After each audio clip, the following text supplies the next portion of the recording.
Sippers, welcome to this episode of the Tea With Me podcast with me, Shane Todd. Well, it's a wonderful day today. It's a wonderful episode. You know, we're feeling good here. And this is an episode today that went out on Patreon, patreon.com/Tea With Me podcast. It went out well over a month ago. And just one of the things we do on Patreon, sometimes we get other comedians on, we do similar episodes of the public ones, but sometimes we mix it up with a big sexy spoon. And that's what we do in this episode. My guest is Chris Crooks. Chris has just launched quite recently a whiskey. He has made by hand a whiskey. It's called Dragon Claw, and this isn't like an ad. I didn't bring him on. He's not paying me to come on. Recently, some people did ask to come on the podcast, and they were offering money, and I said no. So there you go. That's a real Dan's raging because he's like, we could do without money. Dan, you kind of do know about it. I just forgot to say about the podcast thing. I just said, listen, that's not what we're all about. But it was a good bit of money, but it would have been like very corporate. But that's not what Chris is, and I can promise you this isn't an ad. I just basically was driving through Hollywood High Street one day, saw a guy driving like a Mustang, and he had a big long beard and sunglasses on and loads of rings on his fingers, and I was like, I don't know what that guy does, but he needs to come on the podcast. He's launched Dragon Claw whiskey, so I'm basically someone who doesn't know anything about whiskey, and I'm trying to find out a little bit more about it, and I'm asking someone who's made their own whiskey, how do you do it, why have you done it, and what are you trying to do with it? We had so much fun in this episode. It was really good. I think Chris will hopefully come on the podcast again. So much fun. So I think you'll enjoy this episode. Patreon.com/TeaWithMePodcast if you want to see what else we do, including live streams every Friday. Bonus episode every Monday.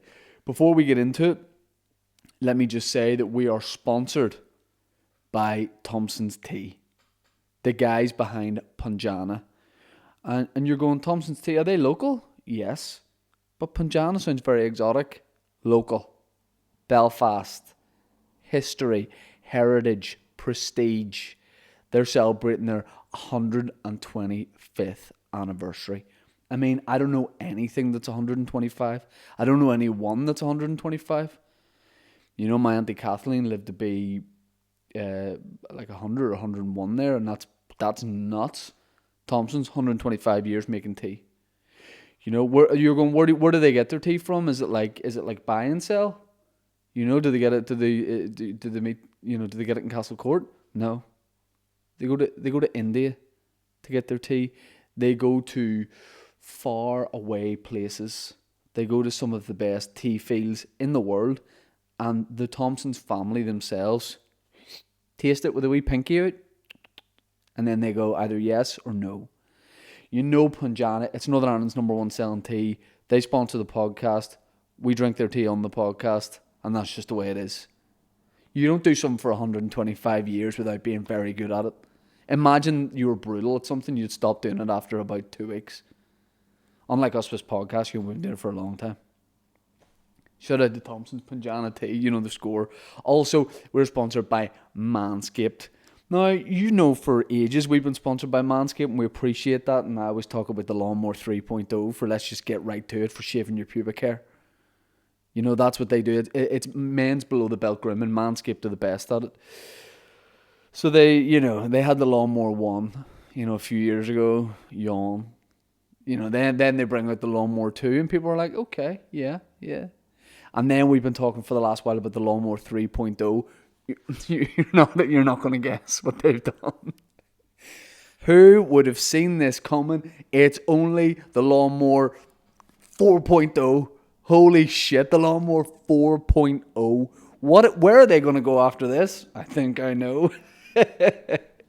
Lawnmower 4.0, wireless charging technology. Oh my god. The LED light goes on and off. Maybe sometimes I want it on, sometimes I want it off. Who knows? Manscaped, honestly, this is when you want to move into the 21st century, below the belt, manscaped.com, use the code TeaWithMe for 20% off and free shipping. They genuinely have incredible products.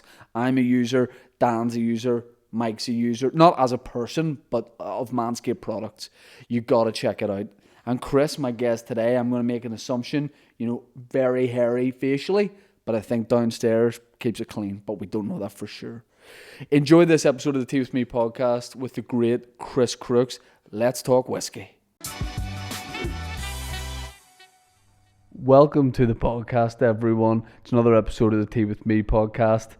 And look, this is a tea-based podcast, but there's definitely room for other drinks. Okay, and that's what we're doing today. My guest is Chris Crooks, who's the man behind Dragon Claw Whiskey. I don't know anything about whiskey.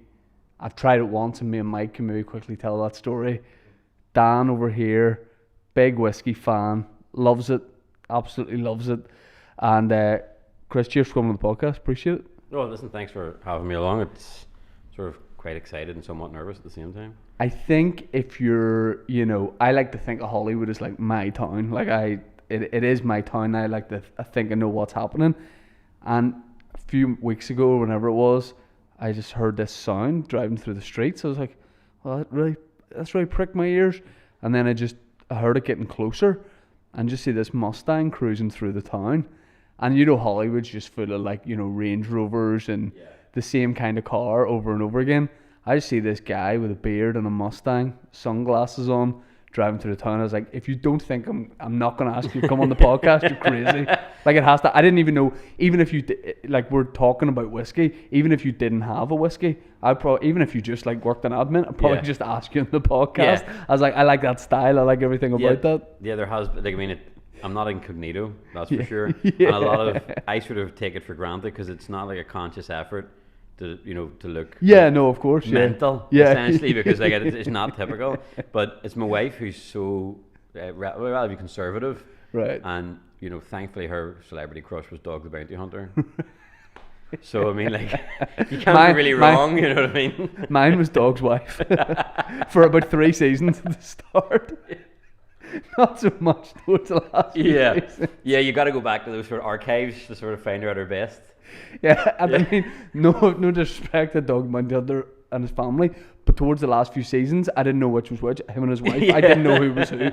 But yeah, I like the fact that, I like the idea, I think you're totally right that this is just you and you're not trying to do anything different, but I like to think in my head that you just had no beard, but you had to wait until that grew before you could launch a whiskey. You're just a couple of years, I'm going to bring this whiskey out. It's funny because everybody says I did this before it was cool. Yeah. But I have a beard because, I'm not blessed with a very strong chin. Right. So when I was 15, it was like, grow a beard. And it actually was really annoying having a beard then. Yeah, at 15. I'd be so fucked. If I had a bad chin, I'd be so fucked because I can't grow a beard. Yeah. 32. It's just, so I don't know, whenever you used to go out, people used to pull it. Yeah. Now, that's pretty normal. No, it's normal. Yeah. It is funny, I had a really long beard like this whenever I was younger, starting tattooing, and when I had kids, probably when I moved to Hollywood, sort of felt like going to parent-teacher meetings in Hollywood Primary, I should probably, not look mental when I go down. So I was so I shaved the beard up and, it was a wee bit more conservative, and then... Jumper over the shoulders. yeah. We pink Ralph Lauren one over the shoulder. And so then I just gave up. I was I can't be bothered with that. And once people get to know you and think, oh, he's actually dead on, he's not... like a crazy person. And I reverted back to this. Weirdly, I do whiskey, and like you said, it looks like it was a conscious decision to look the part, but it's purely coincidental. Yeah, I want to talk. You mentioned tattoo, and I want to talk to you about that as well. I have a tattoo. There's quite a story behind it. So yeah, we need to talk about that. Chris, can I just keep it for that mic? Just right onto your chin. Don't be afraid to just. Yeah, we got it. There, okay. Love that. Dan's a little bit of a dictator. He's just let's get to the whiskey. I'm loud, so I just was by default keeping it far away. Yeah, I mean, we'll talk about whiskey. We'll talk about tattoos.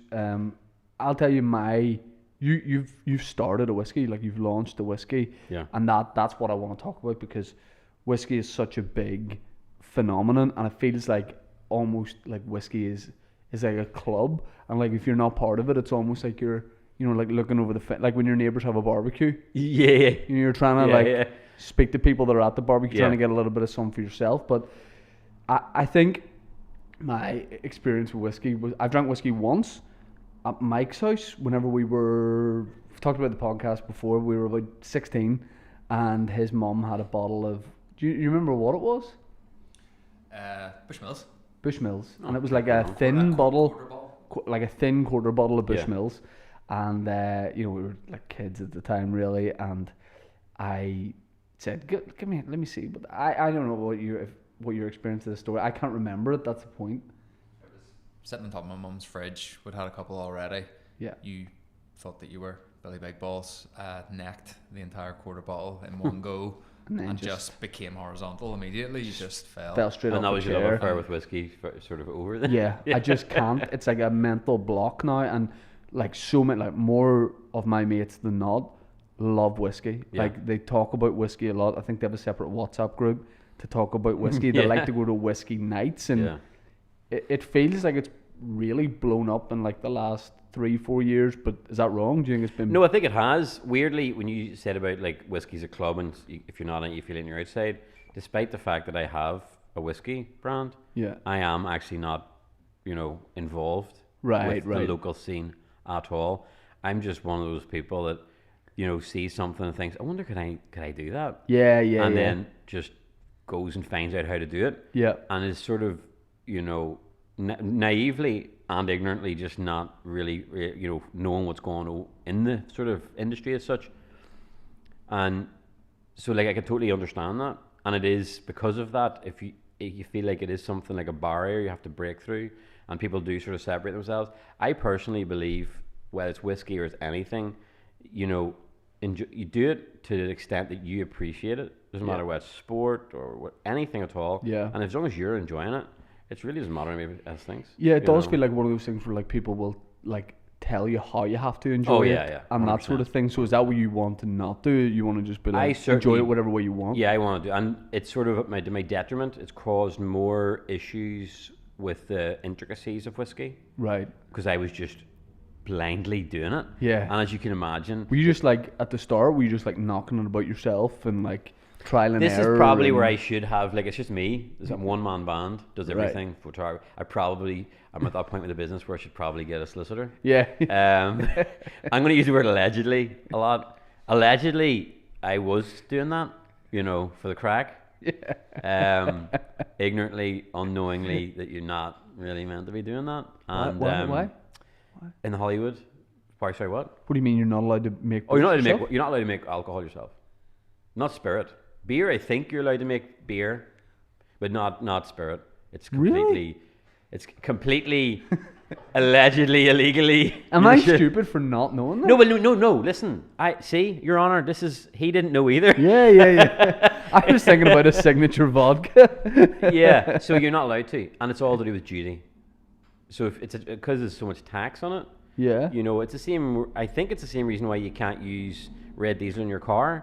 What? It's taxed differently. That's it. Cut here. What else do you not? Tell me all your ways. Is it one of those things where they're like the government like, well, we're not making money off this? Yeah, essentially. Right. Yeah. But then, like it's probably right though for who cares about rule. It's probably right for you to allegedly test stuff yourself, make it yourself. Yes, of course. But there are people like myself who shouldn't be allowed to make things like that and give it to people. Like I would fuck that up very badly. But you were potentially just making stuff yourself at the start from where, like your garage or something? Yeah. Class.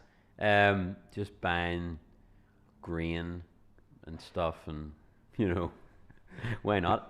I mean, it's just my nature to want to know the process of things. Yeah. Actually, not really for monetary value or really finding, like even marijuana. One time I thought I'm going to grow a marijuana plant, see if that can be done. You definitely need a solicitor. Yeah, but you're like, I'm allegedly one of the biggest dealers in Belfast. So the way I think about it is, if you've seen a police officer and walked on and goes, I shoplifted 10 years ago, I don't think he's going to arrest you. You've admitted to so much stuff. I've never shoplifted. I have boundaries. I feel like you did, and I feel like it was 10 years ago. I just realised about how many people I cannot tell I did this podcast to now. So, yeah, but anyway, mainly the PSN. The whiskey thing, it is, and So even though I've got a brand, I'm very narrow on my appreciation for whiskies. What I like is what I like, and that's exactly what I'm into. I do, I've, through necessity and wanting to broaden my tastes, I've, other things, try different sort of brands, which I have stuff here. You can have a wee try out. But the process is age old, like super. It's probably one of the oldest processes. I don't know who decided to try this. Yeah. They'll just get this grain somehow, make alcohol. Imagine the first drunk person. Yeah. Like, well, how did that? It must have been an accident, but somehow it's now a stable part of the global economy. I think when I think of like whiskey and stuff, I think of prohibition and that kind of thing, and like how after that, like surely when they did prohibition, it must have made booze like so popular.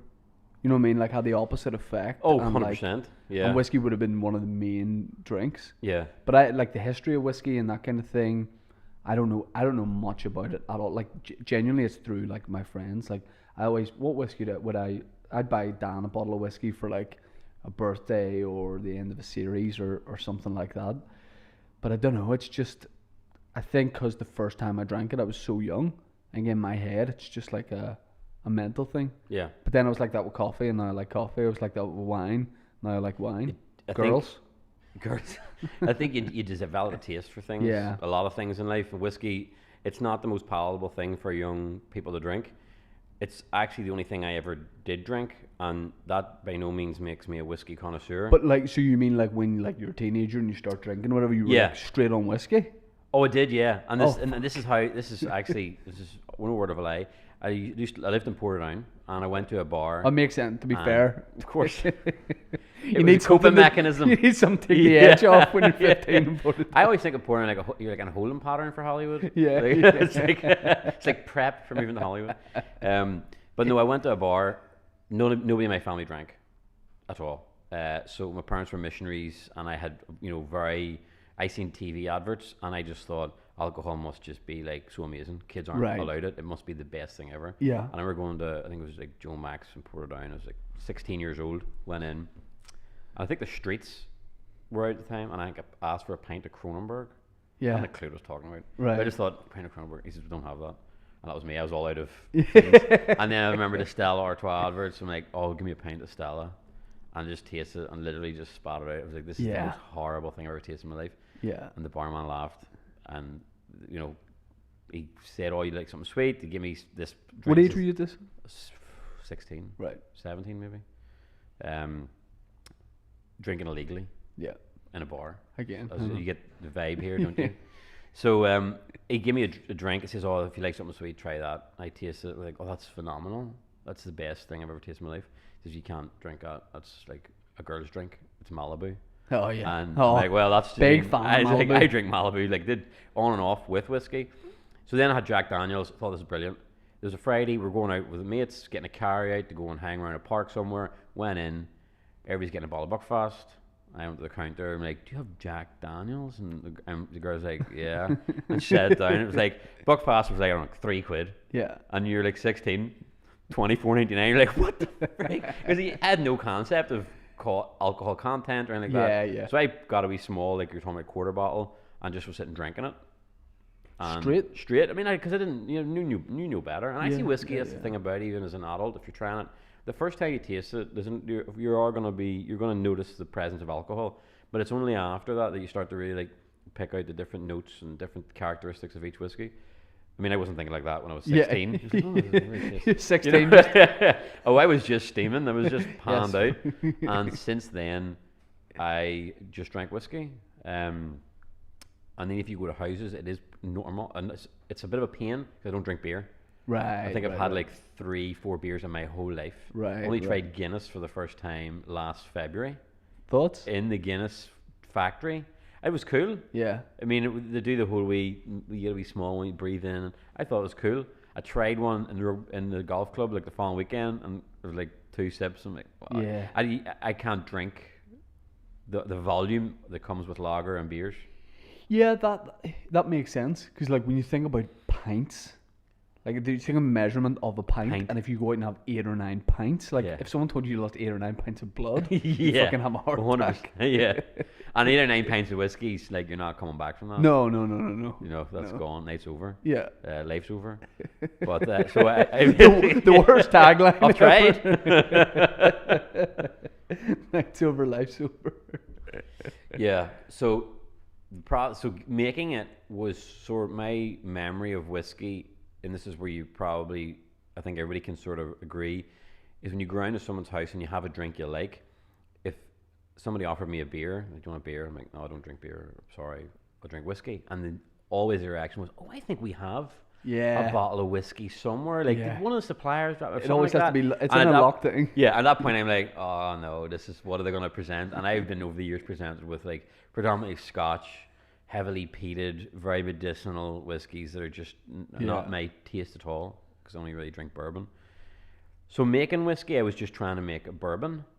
You're trying to make something you would like? Yes, that I would like. Yes, very much more sweeter tones to it and notes. And made a bourbon. Was allegedly making moonshine. How long was that process though, from like experimenting with it? This is something I'd like to do. 2 weeks. Really?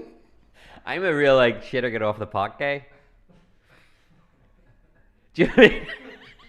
I know, 22 years.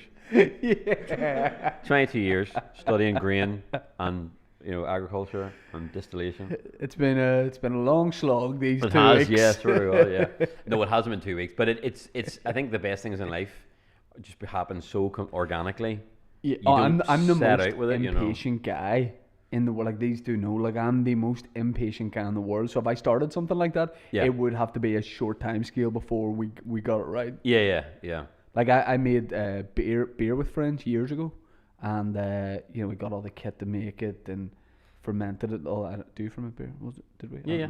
Did all that stuff. Bought bottles for it. Made labels, and it was great. But when we were making it, I was like, "Are we drinking it tonight?" And they're like, "No, it's going to be a while." So I struggle with things like that. That's actually a pretty much very similar to making whiskey. This, and that sort of, it's a distillation that really separates the two, and that's sort of where you're taking the alcohol out and really, really distilling it to get really, really high ABV.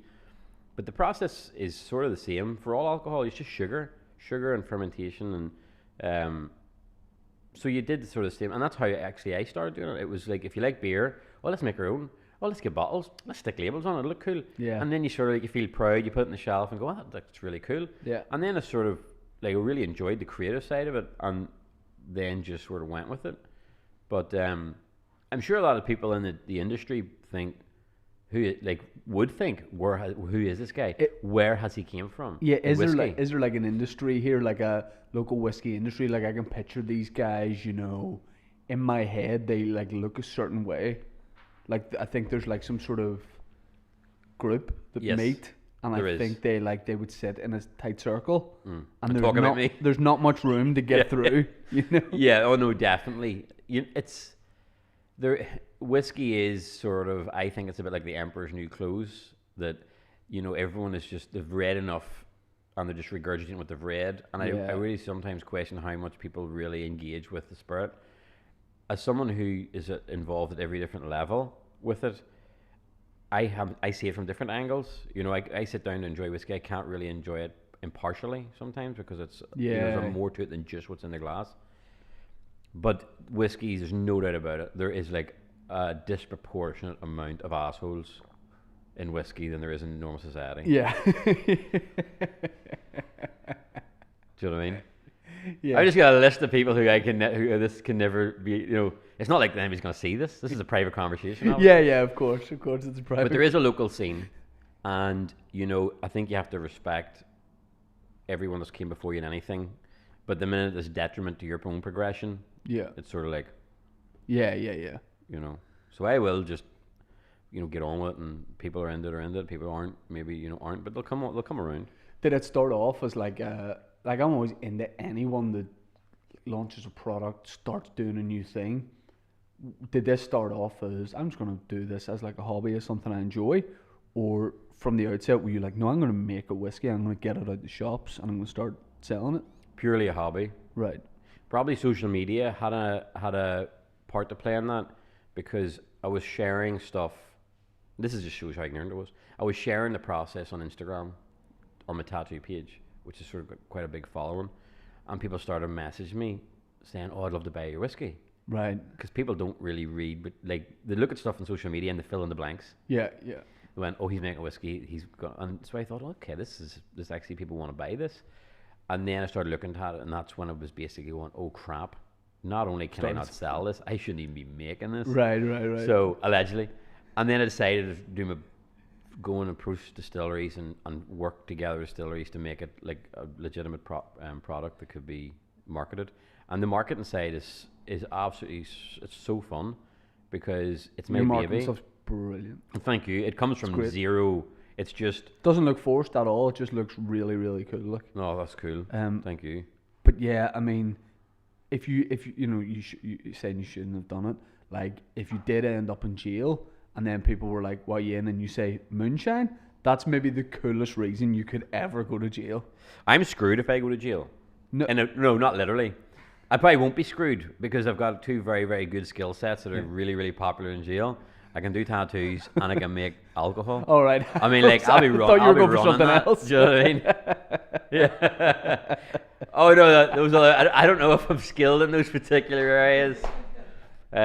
Too much facial hair for that. I mean, you say about being screwed if you went to jail. If I went to jail, yeah, different ball game. You've been trying. You'd be like, go a beer. No, I just have to. I'd go the other way. I would let on. I was a lot more mental than I was. So I'd walk. You know when someone's just supremely confident and you're like, there's something. I'd just walk straight in, put 50p down the pool table, and just stand. Yeah. Just stand looking at people. And then when it came my turn, I wouldn't play pool. And I'd just walk over. Yeah. Just call their bluff. Yeah, let's hope that's. I mean, obviously, whenever I think of that scenario, a little bit of sweat trickles down my back. Yeah. Because I don't think I'm ready. It was a soiree of, if that's the right word for it, of doing this and enjoying it, making it, and ironically, probably because the equipment I had wasn't that good, I never really got the ABV up to a point where I think it would be even classified as a spirit. Right. So that's my get out of jail free card. It looked the part. Just making it's like juice. Somebody who thinks they're growing weed and actually they're growing tomato plants, and they're freaking out hiding them, and then one day a tomato pops up and they're like, I look all like, that time there was me thinking I was growing marijuana as friggin' tomatoes. I look like the sort of guy that would definitely buy what I thought was marijuana and it'd be tomato plant. And I would smoke it and be spaced out and all, and then people would be like, that's tomato. Yeah. You know? I was that guy in school, Oxo Cube. Yeah. Oh, I'm stoned here, Oh, flip. Yeah, I mean, I've never heard of that, but I can fill in I can figure out what the Oxo Cube was sort of emulating. So you don't drink whiskey? Or? No. I'm like, with booze, I've always enjoyed beer. There was nothing I like Guinness. I love Guinness. I was on antibiotics for about 10 days there because I recently got circumcised. I obviously want to chat to you about that. Yeah, no problem. I'm an open book.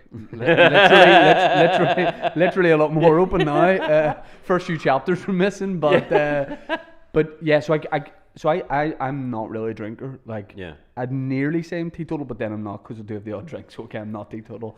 But what I mean is, if you said how many times, say you're doing a questionnaire and they go, how many times a week do you drink? I'd be like, oh, none really. Yeah, it's only the odd occasion. And I used to, like, Guinness would be my drink, but then if I have 2 or 3, then I don't really want Guinness anymore. Like gin for a while, big fan of gin and lemonade with loads of ice. Yeah. Like that. But there's just nothing that I'm like, I take a cup of tea or like a glass of water over most stuff. Yeah. Now, if I'm away on holiday or something. That's obviously a much better life choice. Yeah, I just don't. But what I'm saying is the 10 days where I was on antibiotics there. In that 10 days, the doctor goes, listen, you've been circumcised, you need to take these antibiotics. He goes, all antibiotics, doctors say you can't drink on these, but most of them it won't do you any harm. He's like, these ones, don't drink on these. 100% don't drink on these. But those 10 days, I wanted to drink every day. I was like, I would love a drink just because I couldn't. So I had a prohibition essentially. Yeah. So exactly. So I had a Guinness a couple of days ago, and it was great. So I've never really found a drink where I'm like, I specifically want that drink. I like it when you're in the right environment and you want to have a pint or whatever. But whiskey's just. I've always felt too young for it, even though I have so many mates younger than me as well that love it. I think whiskey could be that drink. I mean, it's quite likely. I just don't think I don't think I'd be taken seriously, sitting with a glass. I don't think you can be taken seriously ever again. Let's be very honest. Because 99% of people that are exposed to it, it's obviously comedy. Yeah. You know? Yeah. So everything they're just gonna think is this actually a sketch? Yeah, people be like, what's the sketch? Yeah, I'm like in a bar with no camera. Like, no, I like whiskey. I know, but I know what. What did you want to ask me about circumcision? Because that's mad. Yeah. So it's funny, and obviously I don't know what this is. I was obviously watching podcasts and whatnot, and you two other guys on, and they came up and you're talking about you have Crohn's. Is that okay to talk about? Yeah. Oh yeah. So first thing, because I knew I was bringing alcohol, I got my phone out and Googled like, can you drink whiskey if you have Crohn's? Right. And what you find it cures it? Yeah. But this, I could need to read it out. It said, it's okay to drink, occasionally, especially on birthdays and special occasions. Can you have seasonal Crohn's? It actually said that. I take a week off. Yeah, and then of course I went down a rabbit hole. Yeah. And then, it's so funny. And I'm going to jump the gun here. Like, the circumcision's got nothing to do with the Crohn's. It does? Oh, it does. It's an inflammation thing. Because I came across that. And then I was thinking, is that way? Yeah.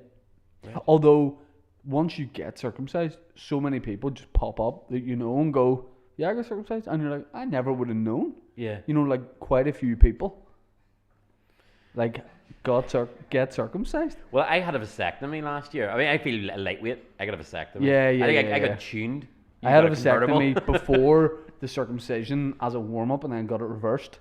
Just to have a practice. No, I didn't. But the circumcision, the only bad bit of it was the injections, the numb it, because I stayed awake for it. Yeah. That was the injections were the worst bit. I didn't feel anything. Yeah. I didn't feel anything. And you're conscious of? I always say, every day is a different dick day, size-wise. Oh, yeah. That's why there's the myth of people who are like, yeah, my dick's 7 inches. It's specific, and it's like based on climate, yes, mood, environment, all these things. It can be. You never know what you're waking up. Some mornings you're like, oh no. Yeah. Some mornings you're like, yes. Yeah. So usually the morning of surgery. Yeah. But when you're in a brightly lit room with like 7 nurses, a doctor, and you're nervous, you don't know how you're representing yourself, and chances are, like, I know it wasn't a good day for me that way. So that was what I was most worried about, that and the injections. The actual thing was fine, and I can still see the stitches, but they're like nearly gone. Yeah. And it's definitely like, it's like, when you get a haircut, but the barber took too much off, and you're looking at it going, this isn't what I wanted, but this might look cool eventually. It's like that. It would grow back. It'll grow back. It's like, I had hair. Like having your eyelids removed. You know what I mean? It's and you're like, I've never felt the air. I really, on this no respite whatsoever.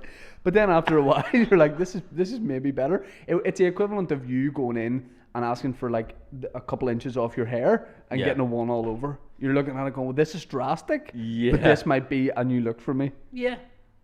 I think most of the things about circumcision, it's tidbits from comedy movies.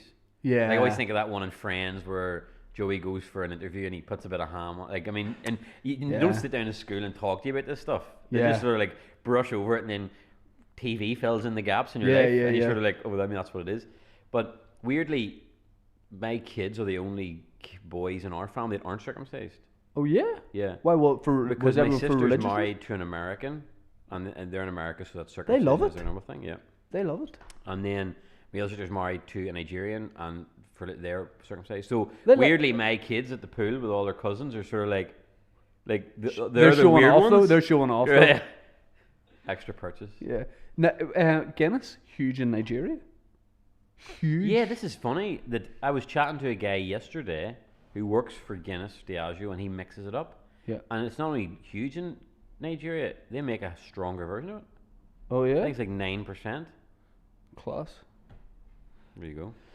Yeah, the thing I would say with circumcision is if you need to get it, get it. Don't get it just for for reason. streamliness or something. Yeah. Yeah. It's not going to help. I mean, I must actually run fast and see if I'm taking any time off.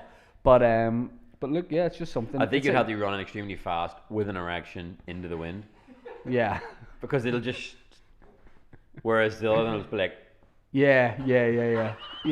Like an open umbrella. Like running with like the open umbrella into the wind.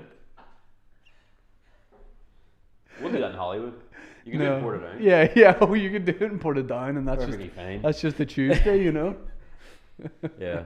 Yeah. You never thought about getting it done? No. I mean, it is literally that. Because where do you go once you've you dabbled in a bit of moonshine, making your own whiskey, you do it, you launch it. I think the next step is. Well, the natural progression would be then to do circumcisions. Yeah. Tattoos, whiskey, circumcisions. Actually, it was alright. Opened a wee surgery in Hollywood and just started doing circumcisions. Yeah. No, I mean, obviously, if you have to get it, you have to get it. Yeah. I'm sure that was a rhetorical question. Yeah, like people said when they heard how much it was, like money wise, so people were like, "Oh, flip, like, do you need to get that?" And I'm like, I'm not getting it out of choice. Yeah. I've not got the 32 and went, "Oh, what do I need to really spice up my life at the minute?" Yeah. Less foreskin. But look, it's done. I think I'm Jewish. How much is it? I don't know. To get done? Do you want, how much do you think a circumcision would cost? Tell you roughly what I paid. $2,000. Yeah, just over. Was it? Yeah. It's the sort of thing like, is it 400 quid? Yeah, is it exactly. $8,000? I don't know. I was figuring it like the vasectomy. I was thinking, well, it's sort of the. I think it normally is 500 quid. Injects and all, you're definitely leaving. You leave with less. Do you get to keep the bit? I donated it to youth charity to raffle off for a no, I think it normally costs 500 quid. I paid $2,000 because they do it based on size. Off? Yeah, they do it based on size. Yeah. Oh, fuck. Yeah, but yeah, it was a bit of crack. Whiskey, I love how passionate people I know are about it. Yeah. But I don't know why I've never gone into it. So the last time you drank was that Bushmills incident? Would have been. Yeah. Would have been. That's the last time you had whiskey. Yeah. Right. Well, do you want to taste? You don't have to drink too much of it. I'll just do a little sip, can I? So I brought a couple of things. Okay. Is that alright? How funny would it be if you took my foreskin out of that bag? Yes, like this is your life. This is your hood. Yeah. You play poker? No. Like, look at me. Leave that part look in at the me. I play Jack Change It. I play Snap. You don't play play Snap? poker. Yeah. Here, there's a t-shirt. Oh, thanks so much. You just need to put on loads of weight. I'll wear this on a podcast. What size is it? Medium, but you look like you could be a small. What? In the best possible way. I think that's a compliment because I'm fat. So if I said, well, you look like a small. Do you know what? I'm deceptively like a bigger boy than people think, and I'm verging on large. By the end of this year, I'll be wearing large t-shirts. All right, okay, cool. Yeah. I never take height into the equation. I just sort of look at people's girth. But obviously, if you're taller. I'll have more of it now. Yeah, it's impossible not to bring this back to penises. Yeah. So this is, I'll tell you a wee bit about the process of making it. You can, if you want to open, they're glasses, by the way, in the boxes. So, whiskey has, if this is in layman's terms. Please. I think that's I'm going for to the split it best. into two stages. First of all, making the spirit, which is what this is. Yep. That's actually whiskey. Well, I know it's not technically whiskey. And then what you do with that spirit in barrels. And that's the aging process and maturation. So when you see whiskey, it's, or dark browns, whatever. That's really the characteristics of the wood and the oak. So it goes in. So it actually goes in like this. Now, it starts off with just grain. And in a commercial setting, you would have like large vats and you put in different grains depending on the recipe. This is made from, because it's bourbon, it's predominantly corn. Most whiskies, like in Ireland or Scotland, are predominantly malt. Oh. So this is corn, rye, and all those things. And you cook that up to like a porridge. I love porridge. you can actually eat this, and there's no alcohol in it at this point. It doesn't taste as nice as porridge. And then you strain that off, and that wash you add yeast to, and it's all about breaking down, converting the sugars to alcohol. You get a low beer, and that's sort of similar to what you would have done with a beer, I'm guessing. And then that goes through the first stage of distillation, and it brings it up to like, I don't know, 10%, no, probably about 20% ABV. Then it's distilled again in a pot still, and it brings it up to the 70%, 65, 70, and that's your sort of what it goes usually into the cask at. I think, I could be wrong, it could be watered down prior to the cask, I'm not too sure. Right. I think that's done after the fact. Some people are a bit different.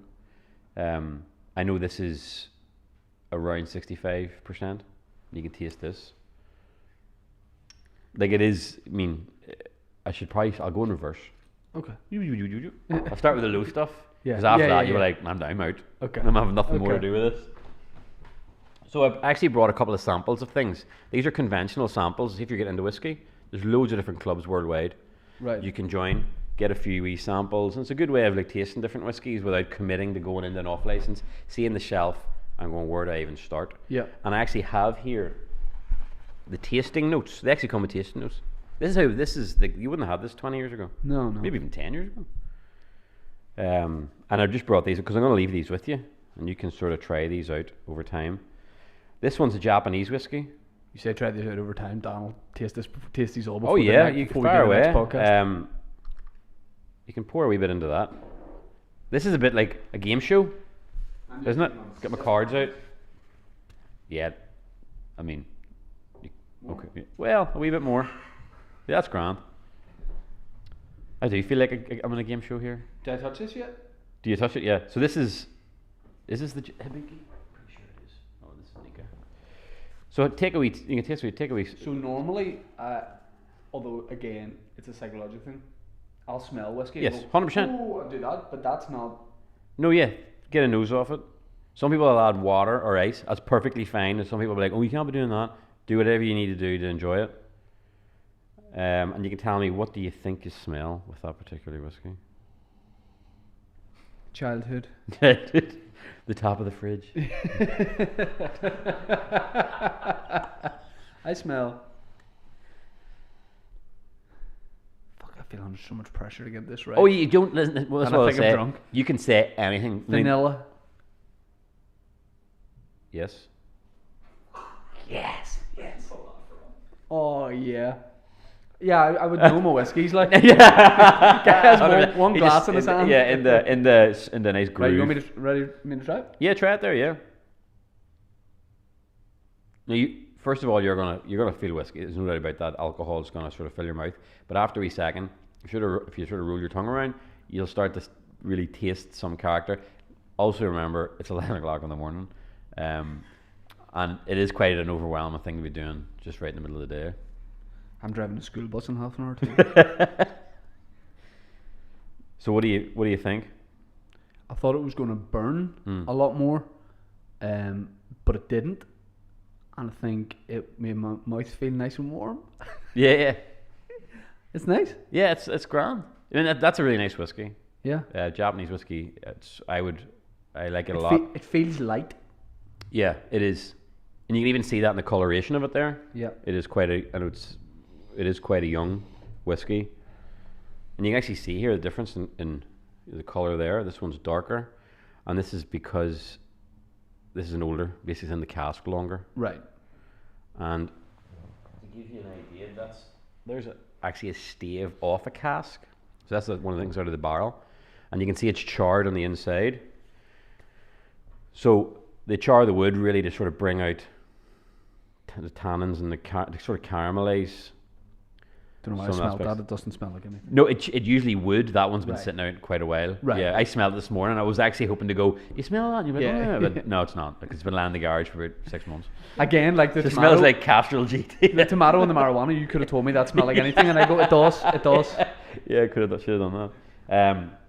So then I'll let you taste this. You can take these with you and the tasting notes, and you can sort of have a wee...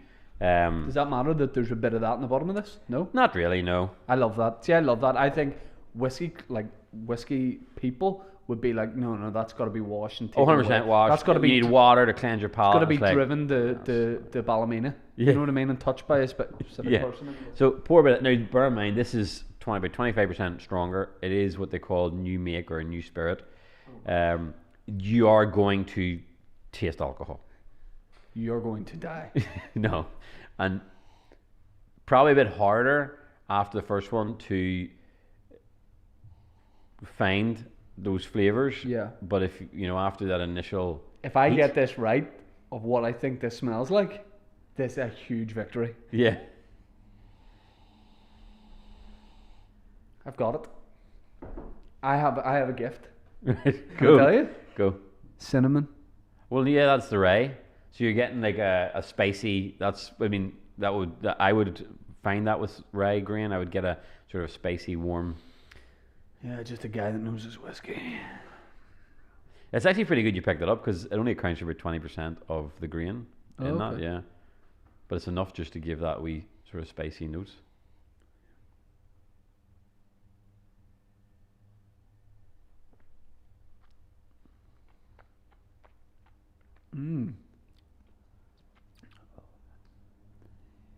So I'm amazed that I didn't. I think part of it is with a spirit like that.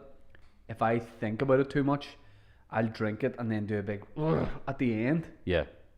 But with that, I was going to do that and then I didn't feel the need to. It's that. Is this mental? That tastes warmer, like hotter. Oh yeah, that's than the other one because it's about 64-65%. So it is. That's the alcohol. But the fact again, that it's not made over... me do that. At the end. That I normally thought I would. Yeah, I think most of it is down to people's childhood memory of whiskey. Because not childhood memory, but when you're younger, your first introduction to whiskey, it's usually not a pleasant one. It's like either you snuck a bottle of scotch out of your grandparents' sneaking in or whatever, and it's like, whoa, whereas you get older, you're you're ready for it. You're a bit more, your taste buds have matured, and it's usually a choice. Like you're choosing it other than like it's the only thing in the cupboard and you need to get steaming before you go out somewhere. I am steaming. I'm not a fan. No, but it is. For me, it's a massive learning process. If you see any whiskey talks, it's usually either their marketing person will talk, their distiller will talk, and it's a very, very in-depth, conversation about the brand. Yeah, because it's like when they do like a new Apple product and you've got the main guy from Apple there talking about it. I'd be way more interested in someone that designed or made it talking me through it. Dan, do you have any questions? Do you want to ask anything? So you said Dragon Claw is sort of based on bourbon? Yeah. What's the difference of bourbon's different to like Scotch or traditional Irish whiskies? Two things would be the grain that's used. So for bourbon, it's predominantly corn, which is by nature sweeter, and it's sort of thought less of. Scotch single malts tend to be like more sort of sought after because of the grain. It's sweeter, but also the barrels themselves. Bourbon use only new oak, and that's actually part of the legislation in America. It's got to be new oak, so you're getting lots of those characteristics off the wood. Irish whiskey, and I think some Scotch as well, they bring those used bourbon barrels and then they use those. So that's why you get a lighter colour, because really a lot of that strength has been taken out of the wood. So some people would say that bourbon isn't as complex because it's getting like a tea bag, it's too strong. I don't get that. I have a sweet tooth and I'm always drawn to drinking bourbon. Or any American whiskey for that matter. But there's a lot of different whiskies, Irish whiskies, that can be aged in old sherry casks. And of course that's going to make it darker and give it a really sweeter. Right now there's so much experimental stuff going on. It's not just straight up, bourbon, Irish whiskey, Japanese whiskey, Scotch. So many different brands are experimenting with a wide range of casks and moving them around. Like maybe do 2 years in a sherry and then finish in the final 6 months in a port or an old rum barrel. So you're getting the water it's muddied in the best possible way. There's such a vast spectrum now of different types of whiskies. Now, I'm only like at the tip of the iceberg because I only drink bourbon. I've drank bourbon for like 20 years. That's sort of what I know.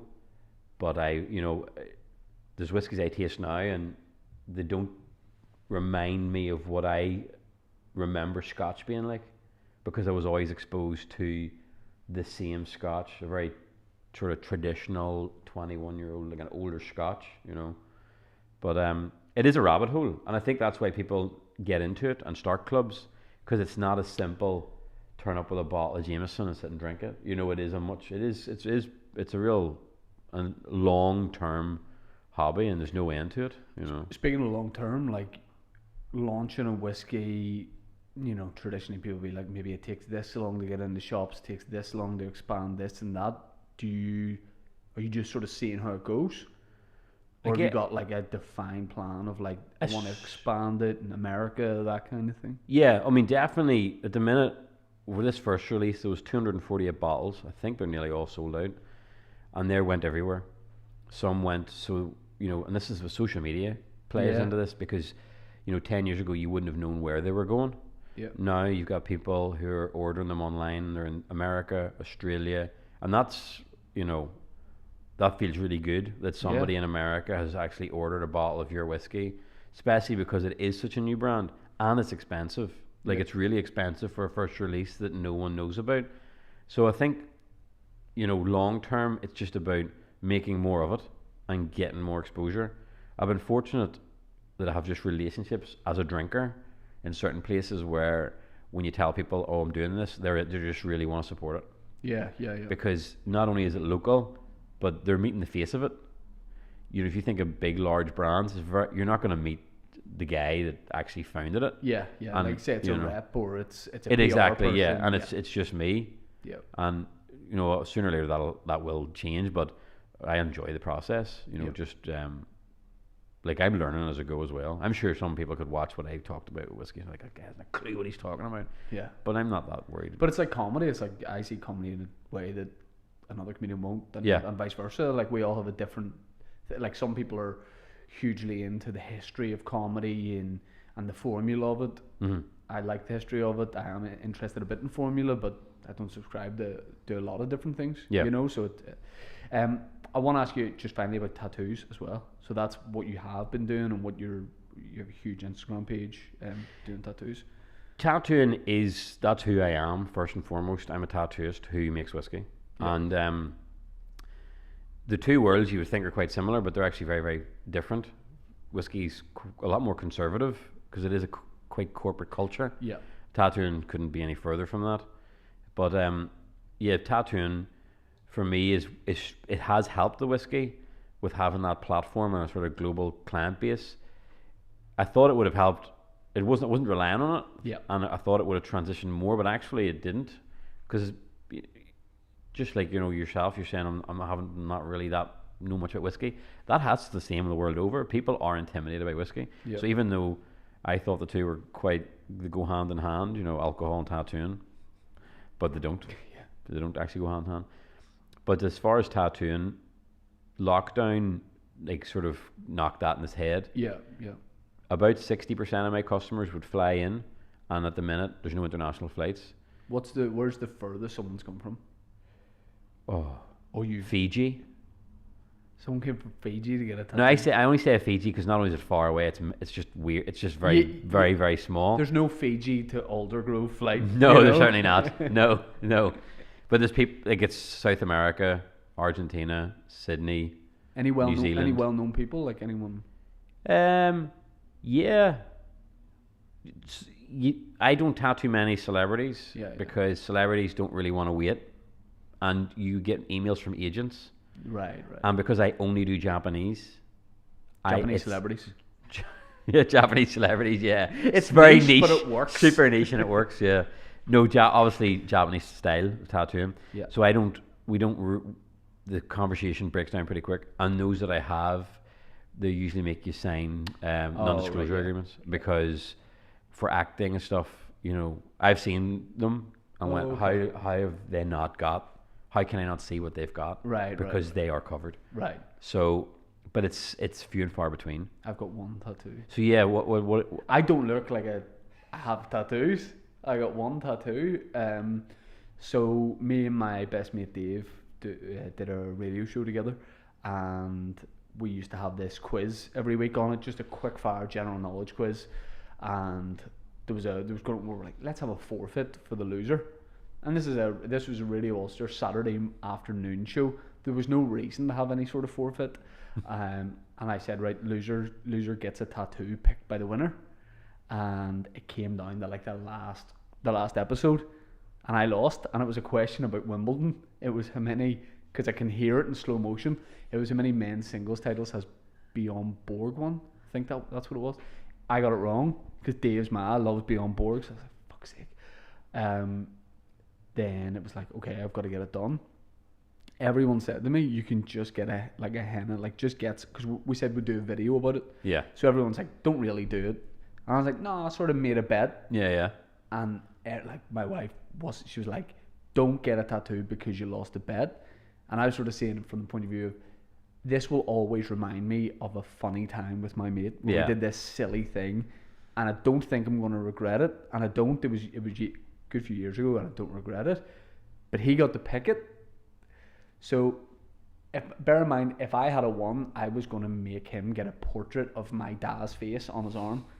My dad, Dennis, I was going to make Dave get my dad on his arm, but like beautifully drawn, which makes it funny. Yeah, even better, yeah. Not a sketch. Yeah. Detailed drawn, Proper, and people go, "Who is that?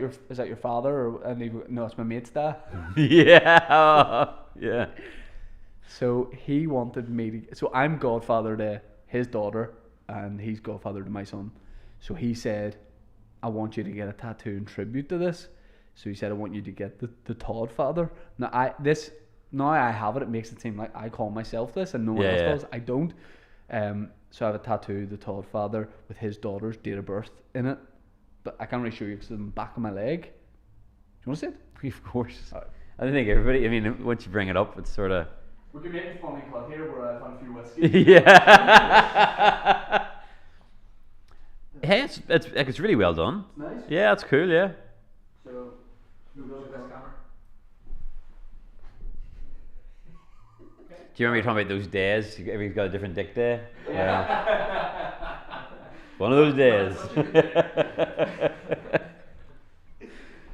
So yeah, I just thought I would do it. Yeah, it's well done. Reminds me of a fun time. I sort of expected something that was, but it's really well done. Yeah.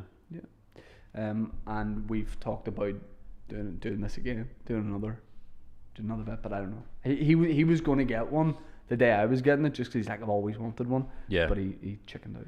No, I mean, as far as like, that's a cool tattoo. Yeah. It's well done. I definitely don't regret. Like, there's a funny story behind it. Yeah. And it was fun. I think that's a good reason to get a tattoo. And to be honest, I think that's actually, even though that I'm at sort of the upper echelon of tattooing, I still feel that way about tattooing, that it's for every different reason. And if you're happy, there's a place in everything for everyone at their own particular comfort point, and that's how I feel about the whiskey. You know, I'm certainly not sacred about it. It's everyone, it has to be accessible. Enjoy it the way you want to enjoy it. And if you close the doors off and have this anticipation or expectation of people, it just kills the fun of it altogether. When you're told to enjoy something a certain way, like you're right. Yeah, nobody needs that in their life. You know. We'll put a link to Dragonclaw in the bio of the podcast episode, but I genuinely enjoy learning about whiskey and the process behind it. And I don't think I taught you anything, to be perfectly honest. No. I take it for granted that there is certain elements that are, interesting. Yeah, but I just like that you had a passion for something and you saw it through. Yeah. Oh, thank you. We do so many things where you're like, I might do this, and then either you never get round to doing it, or you stop. Oh, there's a long list of things that did happen with, with the best intentions. Even started like an open university degree, and like just went, what am I doing? Right. In what? PP and is it? No, I was going to say PPE. You would it is PP and E. Philosophy, and economics. It's called PP and E. Yeah. Politics. So I was lying in bed watching the Vietnam War documentary on Netflix. And I had this I feel like I've got lots of different political ideas, and somebody in this documentary, it was mirroring my thoughts. And I hit pause. And I'm going to study politics. Went on my phone, signed up a PPE course at Open University, watched the rest of the documentary, fell asleep, woke up the next morning and went, oh frig, I have to go to uni now and do a degree in PP&E. And I turned to my wife and was like, Janet, what? I have to start uni in September. She's like, what? I'm like, I had just signed up and I went and did the first year and realised like, well, this is only like 3 years ago. Right. Like, what am I doing? Like, why am I sitting doing a degree for something that's like, I'm not going to run as a politician or you know. So I didn't bother. Yeah. Yeah, that is a pretty level of drunk. So whenever I started doing a whiskey, like anybody that knows me was like, of course you did. Yeah. Because the guy's mad. Yeah. No, Chris, I appreciate you coming on. Thanks for having me on. It was a real pleasure, I must say. It was really cool. And I'm glad, like, because I showed you into a parking space outside, and I'm really glad that I didn't need to move your car or anything because I get intimidated by cars, and yours is a Mustang, and it's better that I don't touch it. Yeah, it's falling apart, so yeah, don't feel too bad about it. I have a cash guy, Maple Swamp. Cheers, Chris. Appreciate it. No, listen, thank you very much indeed. Thank you. Thanks.